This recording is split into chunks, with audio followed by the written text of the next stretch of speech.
Hello, my name is Savannah Kite. I'm finishing up my master's in marriage and family therapy at North Central University, specializing in LGBTQIA families and individuals. I'm also a student intern at Building Blocks Family Counseling Center in Pooler. I've created this presentation to help local mental health professionals and clinicians better serve the queer community of Georgia. While this is not an exhaustive presentation, I hope that it will help those in our community who could benefit from increasing cultural competence, understanding, and sensitivity towards LGBTQIA people. Here we go. All right, to begin, I first want to start with our ethical responsibilities, mapped out by our various organizations' codes of ethics. To begin with the most bare bones, Marriage and Family Therapist Code of Ethics warns clinicians not to discriminate on the basis of, among other things, sexual orientation and gender identity. These were not always in the MFT Code of Ethics, but this is what it means to be an ethical MFT in 2019. The ACA Code of Ethics takes this one step further. Not only should we not discriminate, but we should also be mindful about the tools and assessment techniques used with marginalized communities. What might be seen as pathological in straight cisgender people might not be so in queer populations. We'll get into that more a bit later. And finally, the National Association of Social Workers take it even further. The NASW Code of Ethics says that not only should we make a commitment of non-discrimination, but we should actively pursue education and knowledge about underserved or marginalized communities. I want to emphasize that this is not about tolerating, but rather celebrating our differences and the beautiful diversity that exists. If you're tuning in with an open mind and the spirit of learning, kudos. You see, I've had a student therapist at my university say in an effort to reassure her classmates that she was culturally competent with clear clients, she said, "I don't cringe when I see gay people." I believe we can do a lot better than just not cringing at other human beings. I want to make an important note here. If a young male client comes in and tells us that he is gay and we are not culturally competent, we might give ourselves away by the slightest twinge of our nose or the wrinkle in our brow. We'd be communicating to him that being gay is wrong, and that in fact does increase his chances for self-harm and suicide. LGBTQIA is an acronym for lesbian, gay, bisexual, transgender, queer, intersex, and asexual. We'll define these terms in a bit, but I want to point out a trend I sometimes see. Someone says LGBTQIA, and someone else will respond with, ugh, how many letters? What is this, alphabet soup? This response is not particularly helpful and can come off as dismissive. So I'd encourage you to put that mindset by the wayside and remember the queer community is about inclusivity. Starting from the basics, sex versus gender. Sometimes we use these words interchangeably, and I think that's a mistake. So sex is the physiological state, male versus female. A baby is born with a penis and the doctor says, it's a boy! Whereas gender is a performance based on socio-historical context. Gender is how you carry yourself, how you dress, how you relate to others. While sex is generally seen as a stagnant or immutable aspect of a person, gender performance and expectations change across time and culture. We don't bat an eye at women wearing pants today, but it wasn't too long ago that women wearing pants made people uncomfortable. Who does that gal think she is, a man? Sex and gender are not always nice, neat little boxes. This will become more clear as the presentation progresses. This leads us to intersex. Intersex people are born with any number of genital, chromosomal, phenotypic, or hormonal variations that make their biological sex more ambiguous. You can learn that someone is intersex before birth, at puberty, during the process of trying to conceive, or never at all. So a baby is born with a penis and the doctor says, it's a boy! But then during puberty, little Billy is like, how come my body isn't changing like the rest of the boys? As you can imagine, learning that you were intersex can be an emotional and scary time for people. Up to 4% of people are estimated to be intersex. Remember, intersex people exist and however they present to the world is valid.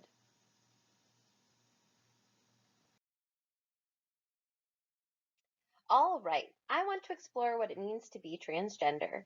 Trans, as used in transatlantic or transportation, means across, beyond, or through. You might see people who transgress gender and label them tomboys, or sometimes not so nicely, flamboyant. This doesn't necessarily mean that you are transgender.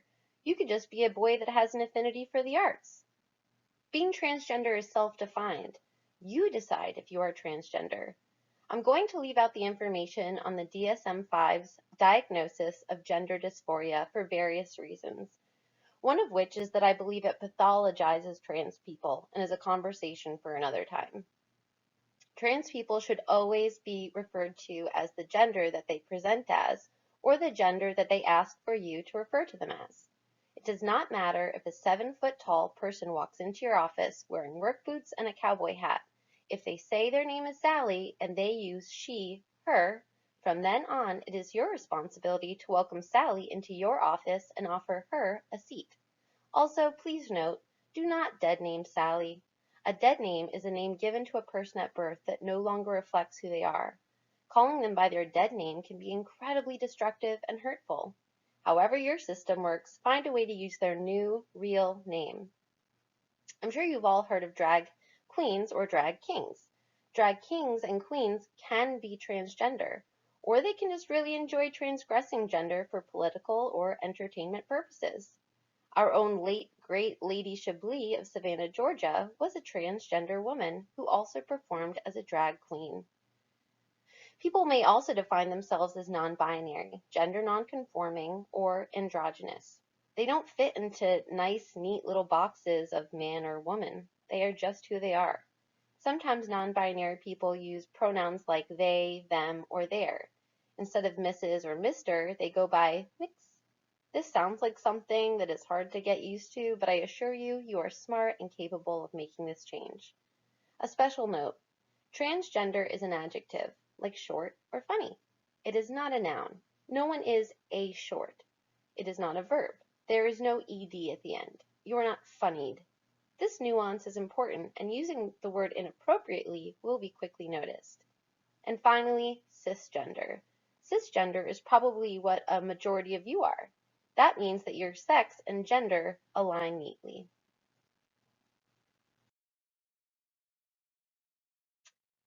Some other terms explained. So just briefly, lesbians and gay men are attracted to the same sex or gender that they are. I include gender here because a cis lesbian may be in a relationship with a trans woman, and that relationship may still be defined as lesbian. Bisexual people are attracted to the same sex gender that they are, but also the opposite sex gender. Queer is an umbrella term for the LGBTQIA community. It's one of those words that has resurfaced with an air of empowerment, but don't be surprised if some people cringe as they might remember that word slung at them as a weapon in the past. Asexual people are people who don't have a sexual attraction towards others. Dating just might not be on their agenda, and they're cool with that. Ding, ding, ding! This is a terms bonus round. So we see here with lesbians, sometimes lesbians will refer to themselves or others as dyke, butch, stone butch, femme, lipstick lesbian, chapstick lesbian, or gold star lesbian. These are just terms that we use to help us communicate who we are about ourselves and to others, right? Similarly with gay people, gay men, they can refer to themselves as a twink, a bottom, a top, a versatile, a bear or an otter, a leather daddy. I encourage you to go look these terms up. They're beautifully diverse. We have pansexual here. So pansexual sometimes goes hand in hand with bisexual, right? And so this is a person who's attracted to the individual, right? They don't have a set type of person that they want to be with. They could be attracted to trans women, trans men, cis men, and non-binary people. We see here for the LGBTQIA, Q is for queer, not questioning, okay? A is for asexual, not ally. I want to make a note here, though, that allies are incredibly important to the queer community. While they're not actually part of the queer community, we would not be able to progress and live in society without allies. And so I give the biggest thanks to all allies of the queer community.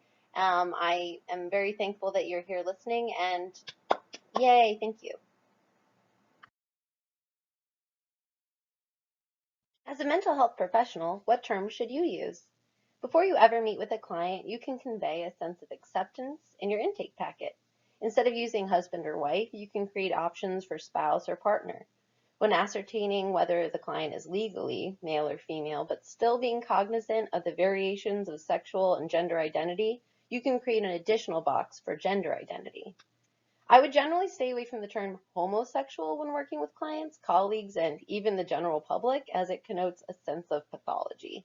But at the end of the day, it's a great time to be client-centered. What terms are the clients using? How do they refer to themselves and others? As with clients of all marginalized backgrounds, it's great to check in and make sure you're being culturally sensitive. It can be as easy as, hey, am I using that word correctly? It's not the client's job to teach us about the history of their community, but opening the door to collaboration is a great way to communicate that you're there for them in the spirit of celebration and acceptance. So how did they become that way? What a question. Is there a gay gene? Was it something in the way they were raised? Nature versus nurture. And the thing is, science doesn't give us many answers, not even many clues. And I'm not sure it even matters. Queer people have always existed in every race, culture, geopolitical climate. Last year, 2 gay penguins adopted a little penguin chick at an aquarium in Australia. We're everywhere and always have been. So Alfred Kinsey was this really interesting fellow. He was a biologist and sexologist and professor of entomology and zoology. He founded in 1947 the Institute of Sex Research at Indiana University. And he came up with what is known as the Kinsey scale. And what the Kinsey scale really helps us to understand is that, again, we're not always going to fit nicely into these 2 neat little boxes, all the way gay or all the way straight, right? Sometimes we find ourselves somewhere in the middle because sexuality can be fluid, and that is totally okay. Cass's 6-stage homosexual identity development model. What a mouthful. Cass's model is a useful theory that helps us to understand the stages of coming out, with the assumption that we're all born into heterosexist and homophobic societies. This model is also cross-culturally relevant and even has relevance for mental illness. How do clients synthesize their identity of, say, having bipolar 1? Or growing up in a predominantly white environment, how does a woman's Chicana identity mature over time? So to begin, we have stage 1, identity confusion. This is when someone's like, what am I? Am I straight? It's like a little nagging question in the back of their minds. Stage 2, identity comparison. You're a little boy and you're looking at other little boys who have crushes on little girls, and you ask yourself, wait, am I supposed to be crushing on little girls too? Stage 3, identity tolerance. The pieces are starting to come together. In this stage, you might start looking at queer media or trying to connect with other queer people. You might even tell a friend that you have your suspicions. Stage 4, identity acceptance. Now we're off and running. This is the stage where you finally accept, I am a lesbian, or I am gender nonconforming. Here's where we find people starting to come out to trusted friends and family. Stage 5, identity pride. This is my favorite stage. People in this stage are so excited to be queer. They eat, sleep, and drink queer culture. Their living spaces are adorned with rainbows. They are immersed in queer theory or media. They want to scream from the mountaintops, I'm here! I'm queer! And finally, stage 6, identity synthesis. This is the final stage, and one in which queer people are like, I'm a transgender woman. I love who I am, but I understand that there are so many other parts about me that I also love. Now, people don't generally move from stage 1, 2, 3, 4, 5, and then 6. Rather, depending on the responses they receive or the threat they perceive from coming out, they may move from 1 to 2 to 3 and then right back into the closet or stage 1 or 2.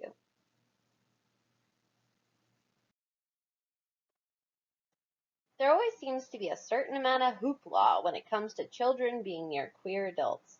There's always that person in the back that's like, think about the children! But the research is actually quite encouraging. You can click the hyperlinks provided, but the research suggests that children of queer parents, fare no worse than children of straight parents. There's even some research that suggests that lesbians do a real bang-up job. Lesbian and gay parents tend to be more equitable about child rearing. Also, the lengths that queer people often have to go through to become parents correlates with a high degree of preparedness and a desire to be parents. Now, this isn't to say that queer parents have equitable resources and community support. There are still constant legal and political challenges that handicap many queer parents. But that's why we're here. We want to be one of the groups that helps to show respect and understanding for the stressors and challenges queer parents still face. Some information about same-sex couples. Here I want to point out that patterns or traits that we might see as pathological or dysfunctional in straight couples isn't the same for queer couples. For instance, so you have like the straight couple who cohabitate soon after meeting. They go on a first date and they already have a wedding venue picked out. As a mental health professional, we might want to say, whoa there, slow down. We might even see their relationship as enmeshed. But the research suggests that lesbian couples are quite comfortable with what is termed U-hauling. The old joke, what do lesbians bring on a first date? A U-haul. This enmeshment doesn't usually result in dysfunction. We can also look at gay men and their tendency to sometimes engage in polyamory, extramarital relations, or casual sex. For straight people, or even lesbians, this can sometimes cause a high degree of stress and conflict. But gay men often find this arrangement the most comfortable for them. If it's not broke, don't fix it. Now, on a darker tone, domestic violence is as likely, if not more likely, to be present when compared to their straight counterparts. We don't often hear about domestic violence in queer relationships for several reasons.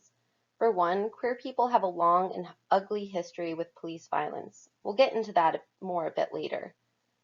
But even when queer couples do reach out to police, officers may be confused as to who is the perpetrator and who is the victim. There is evidence that police are often dismissive to the needs of queer people. On the other hand, queer people may be hesitant to speak out about the domestic violence that occurs in their community. There's already such a heavy stigma on queer people and their relationships that they don't want to be the ones to drag our community through the mud and become cannon fodder for anti-queer groups.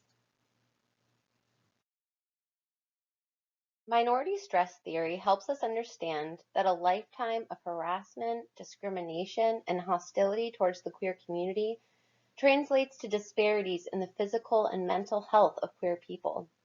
Some areas to look at are queer representation. I was born in the late 80s, and it wasn't until I was in my mid-20s that I ever see lesbians on television. Take a moment to reflect on what it might feel like to never seeing someone like you on television, in literature, in history, in government. Who you are is a mystery, a secret. What does it look like to be a trans man? How does one do transness? This is where LGBTQ plus community centers, bars, and clubs come into the picture. Maybe in your town, once a week, you can go to a place where you can truly be yourself. You can hold your partner's hand or maybe even steal a kiss. You can dress how you feel comfortable. You can speak with that fabulous lilt. And we need these safe spaces because there have been and still are a number of anti-queer laws and legislation. Right here in Georgia, SB 375 was proposed, a bill that would allow state-funded adoption and foster care agencies to deny queer people the right to foster or adopt based on religious liberties. There is an alarming number of special interest groups that work steadfastly to dehumanize and victimize queer people. Whether it's the Westboro Baptist Church coming to your town with the infamous signs that say God hates fags, or the insidiously named National Federation for Decency, whose leader said that Hitler was actually gay and sought out gay people to be Nazis because, and I quote, he could not get straight soldiers to be savage and brutal and vicious enough. As mental health professionals, I want to caution us to be more mindful when speaking about these challenges. Offering up just adopt or flippantly saying who cares what they think is not as helpful as you might think. It can appear dismissive and communicate a lack of fundamental understanding of the unique challenges queer people face to leading, air quotes, normal, regular lives. For this slide, I want to give some information on the risk factors for queer people. Although queer people make up less than 10% of the population, 40% of homeless youth are LGBTQ+. It's not uncommon that teens are outed to their parents or come out to their parents and are summarily disowned. This can sometimes lead queer people to turn to sex work like prostitution to survive. Minority stress theory, as we discussed previously, suggests that due to the seemingly insurmountable obstacles queer people face, that they might cope by using or abusing drugs and alcohol. As was also discussed, some of the only safe spaces for you to be in are queer bars and clubs where drugs and alcohol are always on hand. Trans people, specifically trans women of color, are disproportionately at risk for violence and murder. There is usually no justice for these people, and their biological sex and given name, otherwise known as a dead name, are used in police reports and articles. Queer people are 5 times more likely to attempt suicide and are more likely than their straight cis counterparts to need emergency intervention and hospitalization due to their attempt. Research suggests that each incidence of victimization or discrimination increases their risk for suicide. I've recorded and recorded this slide numerous times. I can't seem to get through it without getting choked up. I want you to look at this boy's beautiful smiling face. This was Nigel Shelby. He was an openly gay high school freshman who died by suicide on April 18th of this year. Before his death, he went to his school administrators, who told him that being gay is a choice.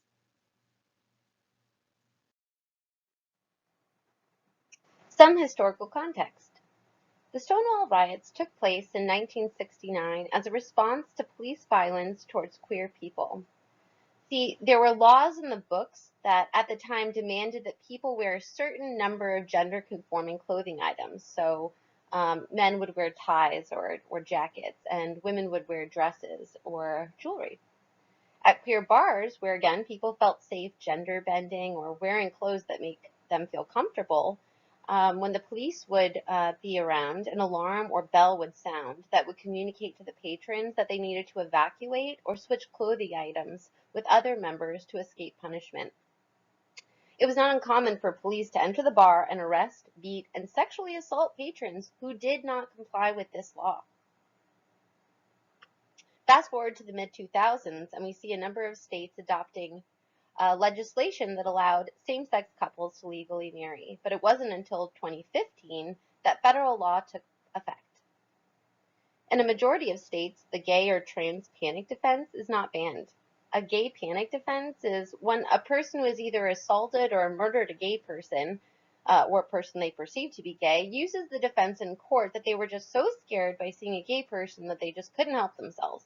This is a defense that has actually been used. Don't Ask, Don't Tell was repealed in 2011, but I want to point out that Clinton's initial 1994 Don't Ask, Don't Tell policy was necessary because before 1994, superior officers would investigate or sniff out queer people in the military. For instance, it was not uncommon to see military officers going to gay bars, looking for military stickers on cars in order to harass and discharge queer service members. Entrapment occurred, and in consequence, violence. Don't Ask, Don't Tell was later expanded to be Don't Ask, Don't Tell, Don't Pursue, and Don't Harass. More recently, we've seen the initiation of the transgender military ban. The effects of this ban have yet to be comprehensively assessed. This June was the 50th anniversary of the Stonewall riots, and holy moly have we come a long way. While there is room to improve, I'm heartened to witness the progress we're making. Way to go, team. Some protective factors for the queer community. We see that clients with high self-esteem are better prepared to deal with the onslaught of political and social aggression that sometimes comes their way. Terms we haven't discussed are internalized homophobia or homonegativity. You see, growing up in a world that says that you're disgusting, sinful, and wrong can lead people to believing that they are, well, disgusting, sinful, and wrong. A healthy confidence and self-esteem can help combat these insidious messages. Queer clients may also find refuge in strong support networks of friends or family. Unlike other marginalized groups who often grow up with families that look and act like them, queer people may be or feel like they are the only one. Blatant or covert bigotry may force queer people to find supportive networks outside the family, in what is referred to as a chosen family. Maybe you're not allowed home for Christmas, but Sally will offer up a seat under her tree. Having community resources in your area is incredibly beneficial to queer people. Again, queer people often must contend with isolation or secrecy, but going to a local LGBTQIA center, like we have here on Bull Street in Savannah, Georgia, can offer up the resources and support one might not otherwise find. Here you might be directed towards queer-friendly dentists, lawyers, or babysitters. And finally, where you come in. Queer-affirming medical and mental health resources are so incredibly meaningful. As a queer-affirming therapist, you might want to normalize with clients what they are going through, validate the discrimination they face, and help prepare them to come out to others, which can be done through role-playing or letter writing, even if the letters are never actually given out. Sometimes with LGBT youth, we ignore the cues and therefore miss an opportunity to model acceptance. We also want to be careful not to push a client, especially a young client. Sensitivity and gentleness will be in order, right? We don't want the kid to feel scared and shut down. So you have the power to communicate through the various ways we've discussed your celebration of their lives, their experiences, and their identity. They can go to a therapist and not have the therapist suggest that they are going through some sort of phase. And yes, that does happen. Maybe you have a rainbow sticker in the corner of your front window. Maybe you have same-sex giraffes in a painting on the wall. Who knows? Use your beautiful imagination. Queer immersion. Here are some resources to check out if you want to flex your cultural competency muscle. These resources may help you familiarize yourself with various queer cultures and identities. Not only are they beautiful works of art, but they're engaging. It should be noted, though, that for some of these resources, you'll want to grab a tissue. Take 20 minutes and check out the 2012 short film Love Is All You Need and Andrea Gibson's Orlando on YouTube for an accessible window into the queer community and their experiences. Some misconceptions. What do we think of when we think of a pride parade? A bunch of half-naked people marching up and down the street. And while Pride is certainly a rare time for queer people to express their sexuality without reprisal, or at least that's the idea, just think of any of the many bachelorette parties you've seen on a Friday night, sporting accessories adorned in penises, or even Mardi Gras and those infamous beads. Also to be noted, if you think of sex, sex, sex, when you think of queer people, that probably has more to do with your own biases. Queer people are just as likely to be sexual or not sexual as straight cis people. The idea of predatory lesbian, gay, bisexual, or trans people is an overused cliche in pop culture, otherwise known as a trope. Queer people don't want to turn your straight kids gay, we want your gay kids to be safe. It's more likely that queer people are the victims of unwanted sexual or romantic advances from straight people than the other way around. Remember, it is not safe for queer people in this country even to be openly queer with each other, so the likelihood that you'll have to deal with unwanted advances is not as likely. I'm not saying it doesn't happen, but if I had a nickel for every time a man tried to hit on me and my wife, I could kiss my student loans goodbye. It's just a phase. Sure, it could be. Part of developing as a human being means that we're going to go through various phases trying to figure out what works for us. It's not uncommon to question our identities or engage in various relationships that may seem outside the norm. But to assume that being gay or transgender is a phase is not helpful and, in fact, harmful. So just let people express themselves in a way that feels good for them and worry less about getting them to get back in formation. Lesbian bed death is another common trope that has plagued the lesbian community for decades. It's the notion that lesbians ultimately lose interest in sexual connections with their partner and maintain a relationship that is more in line with a friendship. Does it happen? Sure. But you tell me if you've never had a straight couple who hasn't also fallen into this pattern. Gaydar is not a superpower. I'm here to tell you it is. As a queer person, you learn very early what makes you different, and it's a survival method to seek out people like yourself. In Rule and Alay's 2016 study, Gaydar, The Perception of Sexual Orientation from Subtle Cues, we see that maybe it's the way she walks or the way they hold themselves. Maybe it's the wallet in her back pocket or the cadence of his laughter. But queer people are usually very accurate in who they can clock as being queer. Straight people with gay friends are also fairly accurate.